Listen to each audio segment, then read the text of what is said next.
ঈদের খুশি আছে, ঈদের আনন্দ আছে, ঈদে ভালো পোশাক পরবো, সব ঠিক আছে। এই খুশি কাদের জন্য? قد أفلح من تزكى وذكر اسم ربه فصلى। কার জন্য ঈদের খুশি? যে ব্যক্তি রমজান মাসে আত্মশুদ্ধি অর্জন করতে পেরেছে, রোজা রেখেছে, যাকাত দিয়েছে, নামাজ পড়েছে, লাইলাতুল কদরের রাত জেগেছে, তারাবি পড়েছে, ইত্যাদি ইত্যাদি। এই ব্যক্তি আত্মশুদ্ধি অর্জন করেছে, এই ব্যক্তির জন্য ঈদের খুশি।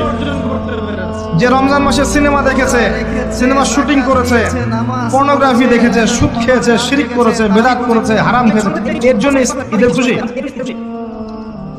মানুষকে ঠকিয়েছে, ব্যবসায় মাল কম দিয়েছে, পণ্য মজুত করেছে, ইচ্ছা করে দ্রব্যের দাম বাড়িয়েছে, সরকারকে বিব্রত করেছে, জনগণকে দুর্ভিক্ষের দিকে ঠেলে দিয়েছে, এদের জন্য ঈদের খুশি? কখনো না। ঈদের খুশি তাদের জন্য যারা আত্মশুদ্ধি অর্জন করেছে। আল্লাহ পাক বোঝার তৌফিক দান করুন, আমিন। কখনো না। ঈদের খুশি তাদের জন্য যারা আত্মশুদ্ধি অর্জন করতে পেরেছে।